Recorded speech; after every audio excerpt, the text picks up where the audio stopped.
17,000 का स्तर बाजार ने तोड़ दिया है। सवाल ऐसे उठ रहे हैं कि क्या बाजार में ये कमजोरी और गहराएगी। एसवीबी बैंक का जो संकट था, अमेरिका के रेगुलेटर आ गए हैं आगे उसको संभालने के लिए। बैंक तो बैंकरप्ट हो गया, लेकिन कहीं ना कहीं इन्वेस्टर्स के हितों के प्रोटेक्शन की अब कोशिश वहां पर हो रही है। लेकिन उसका असर क्या अभी और दिखेगा? क्या भारतीय बाजारों में जो घबराहट है, क्या ये ओवर रिएक्शन है, या फिर अब हम अपने बॉटम के आसपास हैं, यहां से हम रिकवरी की उम्मीद करें? बड़े एक्सपर्ट का व्यू लेते हैं। केआर चौकसी सिक्योरिटीज के देवेंद्र चौकसी हमारे साथ जुड़ गए हैं। देवेंद्र जी, बहुत शुक्रिया आपका समय देने के लिए। स्वागत है आपका टीनो स्वदेश पर। देवेंद्र सर, 17,000 तो आज टूट गया, और हालांकि हम उम्मीद आज सुबह ये करके चल रहे थे कि शायद आज संभलते हुए दिखेंगे, लेकिन कोई ऐसे संकेत नहीं आ रहे हैं। और हम बैंकिंग स्टॉक्स में यहां पर भी पैनिक देख रहे हैं, खासतौर से सरकारी बैंकों में। आपको क्या लगता है कि अब बिकवाली थम जाएगी, या फिर अभी थोड़ी सी ये मुश्किल लंबी खींच सकती है? एक तरफ आपके जो ग्लोबल इन्वेस्टर्स हैं वो मार्केट में से पैसा विड्रॉ कर रहे हैं, तो उनके कारण ये बीचवाली का प्रेशर बना हुआ है। और उनका पैसा विड्रॉ करने का मेन रीजन ये है कि उन्हें डेट फंड के अंदर जो वहाँ पे इंटरेस्ट रेट बढ़े है, उसके अंदर वो फंड वहाँ पे दूसरे एसेट क्लास में से they are transferring money to the debt asset class. तो उसके हिसाब से उनका सेविंग बना हुआ है, बरकरार है।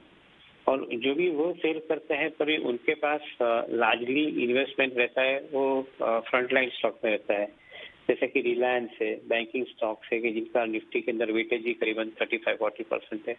वो टाइप के स्टॉक उनके पोर्टफोलियो में रहते हैं, तो उनको पर फोर्स पैसा जब भी निकालना होता है तभी ये सब स्टॉक्स को बेचना पड़ता है। And as a result of which हमारे मार्केट के अंदर करंटली ये प्रेशर बना हुआ है।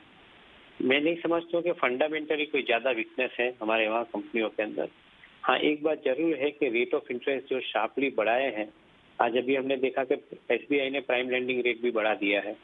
तो मेरा ऐसा मानना है कि I think with higher rate of interest it will certainly put what you call the brake on corporate expansion, क्योंकि इतने बड़ी कॉस्ट में पैसा शायद देने के लिए कॉर्पोरेट सामने नहीं भी आ गए।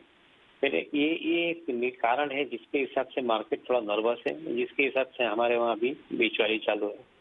Hopefully I think market stability आने की शुरुआत हो सकती है, provided we start giving the direction on the rate increase little bit more. Currently that direction is missing.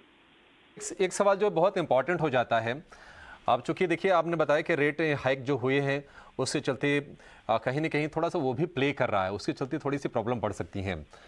आप ये बताइए कि अगर यहाँ से बाजार को चलना है, अगर 17,000 के स्तर से बाइंग आनी है, फिर से 18,000 का स्तर पार करके आगे जाना है बाजार को, तो फैक्टर्स आपके हिसाब से क्या बनेंगे?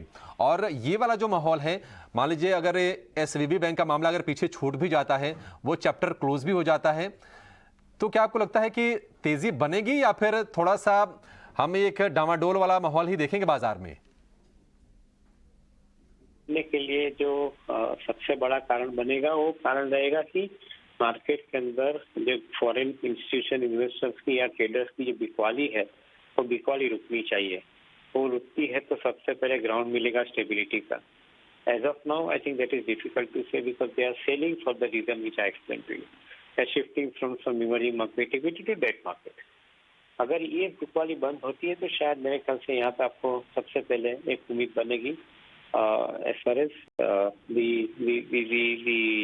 what we call stability in the prices are concerned. Till that point of time, I think we'll have to wait for this pain to get over. मैं तो समझता हूँ कि ये महीना थोड़ा क्रूशियल जा रहा है। मे बी लास्ट 5-7 दिन के अंदर शायद थोड़ा बहुत बाइंग इमर्ज होएगा। लास्ट फरवरी मंथ के अंदर डोमेस्टिक म्यूचुअल फंड के पास इक्विटी के अंदर कलेक्शन करीबन 15,000 करोड़ से ऊपर रहा है। So I think that collection is not doubted. Investors are investing money in markets. So that part I think remains very comfortable. Let's see how exactly it pans out, but technically market थोड़ा week जरूर हुआ है, इतनी बात हमें समझ लेनी चाहिए। सर, एक छोटा सा सवाल आखिर में आपसे। 750 अंकों की एक तरफा फॉल हम निफ्टी में देख चुके हैं, और आज भी जो लास्ट आवर का जो ट्रेड है अभी तक संकेत किसी रिवर्सल के दे नहीं रहा है। 17,000 का स्तर भी आज टूटा है। आप अपॉर्चुनिटी देख रहे हैं क्या? अगर किसी को मान लीजिए इन्वेस्टमेंट करना हो, सही मौका है, या फिर थोड़ा सा बाजार के संभलने का इंतजार कर लें, वो बेहतर होगा? आप संभलने के लिए राह देख सकते हैं, मैं ना नहीं बोलता हूँ, बट द फैक्ट इज कि मार्केट के अंदर किसी को लोअर बॉटम प्राइस नहीं मिलता है, किसी को हायर प्राइस पिक पे नहीं मिलता है। आपको फंडामेंटल कंपनी के कन्विंसिंग लगते हैं तो आपको स्लोली ग्रेजुअली आपका इन्वेस्टमेंट पोर्टफोलियो के अंदर स्टॉक्स को बाय करना चाहिए, ऐसा मेरा मानना है। क्योंकि ये तो रुकावटें आती रहेगी, ये समय आते जाते रहेगा।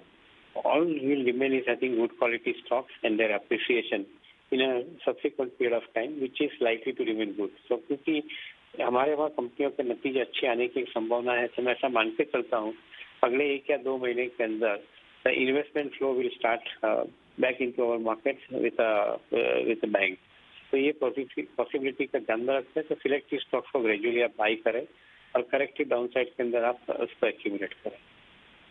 वैल्यूएबल कमेंट्स आपके, बहुत शुक्रिया आपका। थोड़ी सी रिकवरी हम बाजार में लोअर लेवल से हल्की सी देख रहे हैं, 70-80 अंकों के आसपास की, और 17,050 के ऊपर आ गया है निफ्टी। लेकिन क्या ये सस्टेन करेगा?